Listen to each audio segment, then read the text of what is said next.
तो देखिए किस तरह से तार लगातार अब सुलझाने की कोशिश चल रही है और 10 नवंबर को दिल्ली में ब्लास्ट को जो अंजाम दिया गया था, 10 नवंबर से अब तक इस मामले पर कई खुलासे भी हो चुके हैं। क्या है ये खुलासे? क्यों दिल्ली ब्लास्ट का ये पूरा मामला दूसरे आतंकी हमलों से बिल्कुल भी मेल नहीं खाता, बिल्कुल अलग है? देखिए जरा।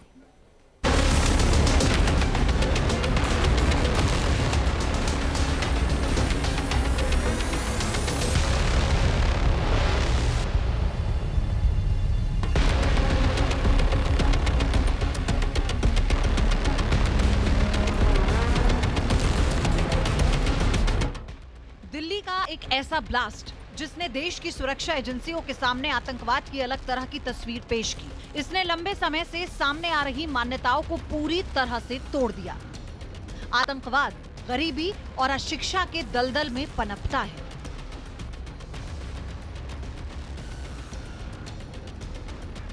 दिल्ली ब्लास्ट से ये अवधारणा पूरी तरह ध्वस्त हो चुकी है। दिल्ली कार ब्लास्ट 10 नवंबर को हुआ। इस ब्लास्ट से जुड़े जो खुलासे हुए वो चौंकाने वाले थे।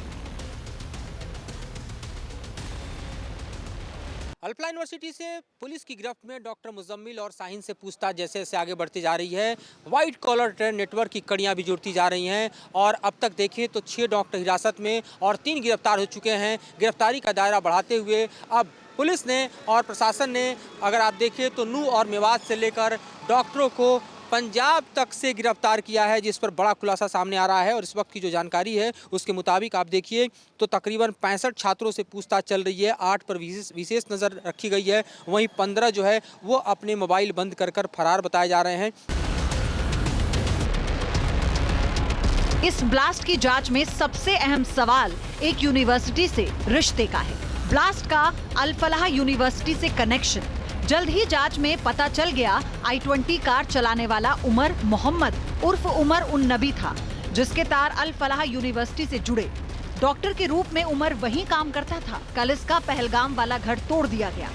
अल फलाह यूनिवर्सिटी का ही डॉक्टर मुजम्मिल फरीदाबाद में गिरफ्तार किया गया था और लगभग 2900 किलो विस्फोटक मिला था। डॉक्टर शाहीन शहीद की गिरफ्तारी। अल फलाह यूनिवर्सिटी पर शक की सुई घूमी तो डॉक्टर शाहीन शहीद को गिरफ्तार किया गया। उस पर भारत में जैश-ए-मोहम्मद की महिला भर्ती शाखा का हिस्सा होने का आरोप है। सूत्रों की माने तो जांचकर्ताओं को जैश के चीफ मसूद अजहर के भतीजे उमर फारूक की बीवी अफीरा बीवी और शाहीन सईद के बीच का कनेक्शन पता चला। इस केस में सबसे बड़ी बात अल फलाह यूनिवर्सिटी के डॉक्टर्स की गिरफ्तारी है। आतंकी साजिश में डॉक्टर्स की गिरफ्तारी। इस केस में सबसे ज्यादा हैरान करने वाला पहलू डॉक्टर्स की भूमिका और उनकी गिरफ्तारी। एक तरफ डॉक्टर निसार फरार है तो दूसरी तरफ यूपी के हापुड़ से डॉक्टर फारूक को हिरासत में लिया गया। डॉक्टर फारूक का ताल्लुक मूल रूप से जम्मू कश्मीर से है। उत्तर प्रदेश ATS ने कानपुर के कार्डियोलॉजी इंस्टीट्यूट से डॉक्टर मोहम्मद आरिफ को हिरासत में लिया। वो जम्मू कश्मीर का रहने वाला है और कार्डियोलॉजी का छात्र था। इस टेरर स्टोरी में डॉक्टर्स की गिरफ्तारी हुई है। इसके साथ ही मौलवियों का एंगल भी सामने आया है। डॉक्टर और मौलवी का टेरर गैंग। इसमें सबसे बड़ा चेहरा है मौलवी इरफान अहमद का। शोपिया का मौलवी इरफान अहमद इस टेरर गैंग का सरगना बताया गया। इसने डॉक्टर्स को शागिर्द बनाया और फिर उन्हें आतंक की राह पर धकेल दिया। इसने अनंतनाग और पुलवामा के डॉक्टर आदिल अहमद और डॉक्टर उमर को आतंकी नेटवर्क से जोड़ा और फिर उनके जरिए डॉक्टर मुजम्मिल और शाहीन भी इस जिहादी मॉड्यूल में जुड़े। कश्मीर से फरीदाबाद तक आतंक का मौलवी कनेक्शन। दिल्ली ब्लास्ट के बाद लगातार जारी जांच में अहम खुलासे हो रहे हैं। शोपिया में आतंक का चेहरा मौलवी इरफान था तो फरीदाबाद में मोहम्मद इश्तियाक पर बड़ी साजिश का आरोप है। यूनिवर्सिटी से महज 700 मीटर की दूरी पर आतंक की नर्सरी तैयार की जा रही थी। जिस पॉइंट पर निर्माण हुआ उसकी अटर्नी मोहम्मद इश्तियाक के पास है। बताया जा रहा है कि मौलवी की मदद से यहाँ धीरे धीरे बच्चों के माइंड वॉश की कोशिश की जा रही थी।